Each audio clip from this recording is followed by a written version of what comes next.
Hello dears, എല്ലാ മക്കൾക്കും എജ്യുമേറ്റിൻ്റെ പുതിയൊരു ക്ലാസ്സിലേക്ക് സ്വാഗതം. ഇന്ന് നമ്മൾ എടുക്കുന്നത് 2ാം ക്ലാസ്സിലെ ഗണിതത്തിലെ ആദ്യത്തെ പാഠമായ ഒരവധിക്കാലത്ത് എന്നതിൻ്റെ 3ാം ഭാഗമാണ്. കഴിഞ്ഞ 2 പാർട്ടുകൾ കാണാത്ത കൂട്ടുകാർക്ക് വേണ്ടിയിട്ട് അതിൻ്റെ ലിങ്കുകൾ ഡിസ്ക്രിപ്ഷൻ ബോക്സിൽ കൊടുത്തേക്കാം, കണ്ടു നോക്കുക. ചാനൽ ആദ്യമായി കാണുന്നവരാണെങ്കിൽ ഒന്ന് സബ്സ്ക്രൈബ് ചെയ്ത് സപ്പോർട്ട് ചെയ്യാൻ മറക്കല്ലേ. അതുപോലെ തന്നെ നിങ്ങൾക്ക് വേണ്ട എല്ലാ വീഡിയോസും STD2 എന്നുള്ള പ്ലേലിസ്റ്റ് നോക്കിയാൽ നിങ്ങൾക്ക് ലഭിക്കുന്നതാണ്. അപ്പോൾ ശരി, നമുക്ക് നേരെ ക്ലാസ്സിലേക്ക് കടക്കാം. ഡോമിനോ കളി. കഴിഞ്ഞ ക്ലാസ്സിൽ നമ്മൾ ഡൈസ് കളിയെ കുറിച്ചിട്ടുള്ള പ്രവർത്തനം ചെയ്തത് ഓർക്കുന്നുണ്ടോ? അതുപോലെ തന്നെ മറ്റൊരു കളിയാണ് ഡോമിനോ കളി. അഭിനന്ദും നന്ദനയും ഉണ്ണിയും വീട്ടിലെത്തി. ഇനി കുറച്ച് സമയം ഡോമിനോ കളിക്കാം. ഈ കളിയിൽ ഏറ്റവും കുറവ് പോയിന്റ് കിട്ടുന്ന ആളാണല്ലോ വിജയി. ഡൈസ് കളിയിൽ എങ്ങനെയായിരുന്നു? ഏറ്റവും കൂടുതൽ പോയിന്റ് കിട്ടുന്ന ആളാണ് വിജയി. എന്നാൽ ഡോമിനോ കളിയിൽ ഏറ്റവും കുറവ് പോയിന്റ് കിട്ടുന്ന ആളാണ് കേട്ടോ വിജയി. എങ്ങനെയാണ് ഡോമിനോ കളി കളിക്കുന്നതെന്ന് ടീച്ചറോട് ചോദിച്ച് അതിനനുസരിച്ച് നിങ്ങളും ഒന്ന് ക്ലാസ്സിൽ കളിച്ച് നോക്കണേ. ഡോമിനോ നോക്കൂ, ഓരോരുത്തരുടെയും പോയിന്റ് എഴുതൂ. അഭിനന്ദന് കിട്ടിയ പോയിന്റ് നോക്കൂ. ആദ്യത്തേത് 3 പോയിന്റ്, രണ്ടാമത്തേത് 5. അങ്ങനെ ആകെ 3 കൂട്ടണം 5 = 8 കിട്ടിയത്. ഉണ്ണിക്കോ? ആദ്യത്തേതിൽ 6, രണ്ടാമത്തേതിൽ 4. 6 കൂട്ടണം 4 = 10 പോയിന്റ്. നന്ദനയ്ക്കോ? ആദ്യത്തേതിൽ 3, രണ്ടാമത്തേതിൽ 5, വീണ്ടും 3, വീണ്ടും 2. അപ്പോൾ എത്രയാണ്? 3 കൂട്ടണം 5 കൂട്ടണം 3 കൂട്ടണം 2. 3നോട് 5 കൂട്ടുമ്പോൾ 8, 8നോട് 3 കൂട്ടിയാൽ 11, 11നോട് 2 കൂട്ടിയാലോ 13. അപ്പോൾ നന്ദനയ്ക്ക് കിട്ടിയത് 13 പോയിൻ്റാണ്. എങ്കിൽ ആരാണ് കളിയിൽ ജയിച്ചത്? അഭിനന്ദ് 8, ഉണ്ണി 10, നന്ദന 13. നമുക്കറിയാം ഇതിലേറ്റവും കുറവ് പോയിന്റ് കിട്ടുന്നയാളാണ് വിജയ്. അപ്പോൾ ആരാണ് കളിയിൽ ജയിച്ചത്? ഇതിലേതാണ് ചെറിയ സംഖ്യ? അതെ, 8 അപ്പോൾ അഭിനന്ദാണ് ജയിച്ചത്. 8 പോയിൻ്റാണ് അഭിനന്ദിന് കിട്ടിയത്. നന്ദനയ്ക്ക് കിട്ടിയതിനേക്കാൾ എത്ര കുറവാണ് അഭിനന്ദിന് കിട്ടിയത്? നന്ദനയ്ക്ക് 13 പോയിൻ്റായിരുന്നു, അഭിനന്ദിന് 8 പോയിൻ്റായിരുന്നു. എങ്കിൽ നന്ദനയേക്കാൾ എത്ര പോയിൻ്റാണ് അഭിനന്ദിന് കുറവ് എന്ന് എങ്ങനെ കണ്ടുപിടിക്കാം? 13-ൽ നിന്നും 8 കുറച്ച് നോക്കിയാൽ മതി. 13-ൽ നിന്നും 8 മാറ്റുമ്പോൾ എത്ര സംഖ്യയാണ് നമുക്ക് കിട്ടുന്നത്? 13-ൽ നിന്ന് 1 മാറ്റിയാൽ 12, വീണ്ടും 1 കൂടെ മാറ്റിയാൽ 11, വീണ്ടും 1 കൂടെ മാറ്റിയാൽ 10, 1 കൂടെ മാറ്റിയാൽ 9, വീണ്ടും 1 കൂടെ മാറ്റിയാലോ 8, വീണ്ടും 1 കൂടെ മാറ്റിയാൽ 7, 1 കൂടെ മാറ്റിയാൽ 6, വീണ്ടും 1 കൂടെ മാറ്റിയാൽ 5. ഇപ്പോൾ 13-ൽ നിന്നും 8 സംഖ്യകൾ മാറ്റുമ്പോൾ നമുക്ക് 5 കിട്ടുന്നത് എന്ന് മനസ്സിലായല്ലോ. അതായത് 13 കുറയ്ക്കണം 8 = 5. അപ്പോൾ നന്ദനയേക്കാൾ 5 പോയിന്റ് കുറവാണ് അഭിനന്ദിന് എന്ന് പറയാം. 8നോട് എത്ര കൂട്ടിയാൽ 13 കിട്ടും? 8നോട് 5 കൂട്ടിയാലാണ് 13 കിട്ടുക. അതായത് 13-ൽ നിന്ന് 8 കുറച്ചാൽ 5 കിട്ടും. 8നോട് 5 കൂട്ടിയാലോ 13 കിട്ടും.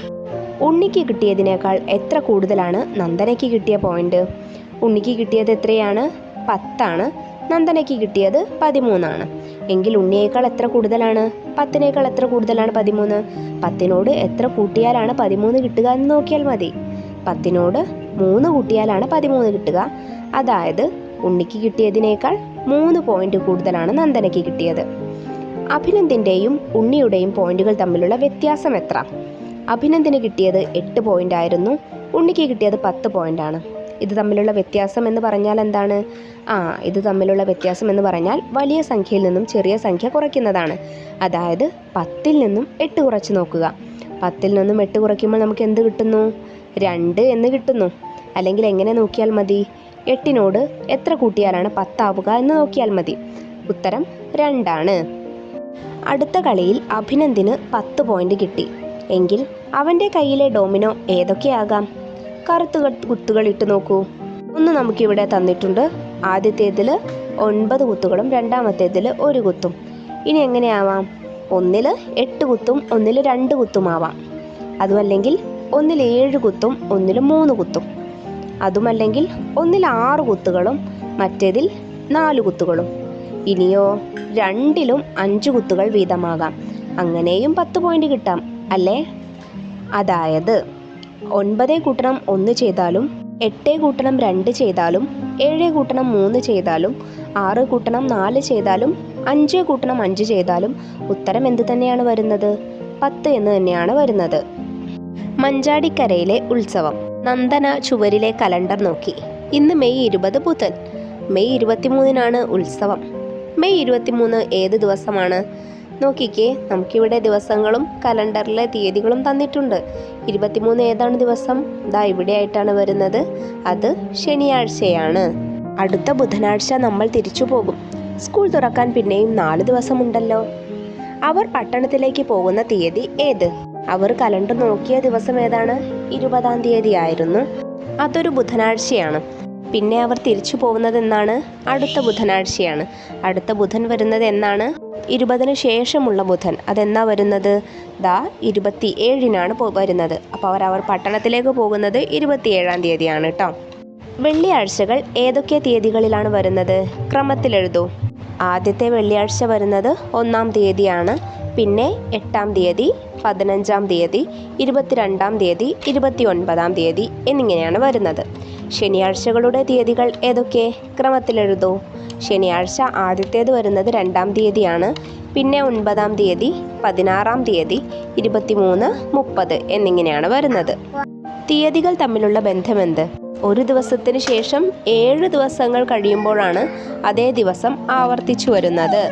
അതായത് തിങ്കളാഴ്ച വന്നു കഴിഞ്ഞാൽ പിന്നീട് 7 ദിവസങ്ങൾ കഴിഞ്ഞാണ് അടുത്ത തിങ്കൾ വരുന്നത്. മഞ്ചാടിക്കരയിൽ ഉത്സവമായി. എല്ലാവരും കുളിച്ചൊരുങ്ങി കാവിലേക്ക് പോയി. മേളക്കാഴ്ച. മേളം മേളം പൊടിപൂരം, പൂരക്കാഴ്ചകൾ കെങ്കേമം, കൊമ്പ് വിളിക്കാർ 7 ആളും, പേപ്പേ പേപ്പേ കുഴലൂതി, ചെണ്ടക്കാരവർ 8 ഉണ്ട്, ഡും ഡും ഡും ഡും ഡും ഡും ഡും, നിം നിം നിം നിം താതത്തിൽ, കൈമണി ഏന്തിയൊരു 5 ആളും, എല്ലാം ചേരും നാദത്തിൽ, മേളം മേളം പൊടിപൂരം. നോക്കിക്കേ, ഇനി ഈ ഉത്സവപ്പാട്ടുമായി ബന്ധപ്പെട്ട് ഏതാനും ചോദ്യങ്ങൾ നമുക്കവിടെ തന്നിട്ടുണ്ട്. മേളക്കാർ ആകെ എത്ര പേരാണുള്ളത് എന്നാണ് നമുക്ക് കണ്ടുപിടിക്കേണ്ടത്. ആദ്യം കൊമ്പ് വിളിക്കാരുടെ എണ്ണം നോക്കാം. കൊമ്പ് വിളിക്കാർ എത്രയുണ്ടെന്നാണ് പറഞ്ഞിട്ടുള്ളത്? കൊമ്പ് വിളിക്കാർ 7 ആളും. അപ്പോൾ കൊമ്പ് വിളിക്കാർ 7 ആളുകളാണ് ഉള്ളത്. ചെണ്ടക്കാരോ? ചെണ്ടക്കാരവർ 8 ഉണ്ട്. അപ്പോൾ ചെണ്ടക്കാർ 8. കൈമണി ഏന്തിയവരോ? നിം നിം നിം നിം നാദത്തിൽ കൈമണി ഏന്തിയൊരു 5 ആളും എന്ന് പറഞ്ഞിട്ടുണ്ട്. അപ്പോൾ 5 ആളുകളാണ് ഉള്ളത്. കൊമ്പ് വിളിക്കാർ 7, ചെണ്ടക്കാർ 8, കൈമണിക്കാർ 5. അങ്ങനെയെങ്കിൽ ആകെ മേളക്കാർ എത്രയാണ്? 7 കൂട്ടണം 8 കൂട്ടണം 5. 7ലേക്ക് 8 കൂട്ടുമ്പോൾ 15, 15ലേക്ക് 5 കൂടെ കൂട്ടുമ്പോൾ 20. ആകെ മേളക്കാർ 20 ആണ്. മുത്തുക്കുട. ഉത്സവത്തിന് മുത്തുക്കുടകൾ പിടിച്ച് ആളുകൾ നിരന്നു നിന്നു. എന്തു ഭംഗിയാ മുത്തുക്കുടകൾ കാണാൻ. അഭിനന്ദും നന്ദനയും മുത്തുക്കുടകൾ നോക്കി നിന്നു. ചെറിയ മുത്തുക്കുടകൾ ആകെ എത്രയുണ്ട്? നോക്കൂ, നടുവിലായി നമുക്കൊരു വലിയ മുത്തുക്കുടയുണ്ട്. ബാക്കിയെല്ലാം ചെറിയ മുത്തുക്കുടകളാണ്. എത്ര എണ്ണം ഉണ്ടെന്ന് എണ്ണു നോക്കൂ. 1, 2, 3, 4, 5, 6, 7, 8, 9, 10, 11, 12, 13, 14, 15, 16, 17, 18, 19, 20, 21, 22, 23, 24, 25, 26, 27. പച്ച മുത്തുക്കുടകൾ എത്രയുണ്ട്? എണ്ണി നോക്കിക്കേ. 1, 2, 3, 4, 5, 6, 7, 8, 9, 10, 11, 12 എണ്ണമാണ് ഉള്ളത്. ചുവപ്പ് മുത്തുക്കുടകളോ? എണ്ണി നോക്കൂ. 1, 2, 3, 4, 5, 6, 7, 8, 9, 10, 11, 12, 13, 14, 15 എണ്ണം ഉണ്ട്. ഏത് നിറമുള്ള മുത്തുക്കുടകളാണ് കൂടുതൽ?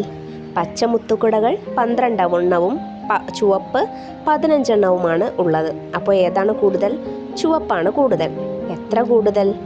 12നോട് എത്ര കൂട്ടിയാലാണ് 15 ആവുക? 3 കൂട്ടിയാലാണല്ലേ. അപ്പോൾ 3 കുടകളാണ് ചുവപ്പ് കൂടുതലുള്ളത്. ഇന്ന് ചെയ്ത പ്രവർത്തനങ്ങളൊക്കെ മക്കൾക്ക് മനസ്സിലായോ? ക്ലാസ് ഇഷ്ടപ്പെട്ടോ? ഇഷ്ടമായെങ്കിൽ ലൈക്ക് ചെയ്യണേ. അതുപോലെ തന്നെ നിങ്ങളുടെ സംശയങ്ങളൊക്കെ നിങ്ങൾക്ക് കമൻറ്റ് ബോക്സിലൂടെ ചോദിക്കാവുന്നതാണ്. നിങ്ങളുടെ അഭിപ്രായങ്ങളും ഷെയർ ചെയ്യാവുന്നതാണ്.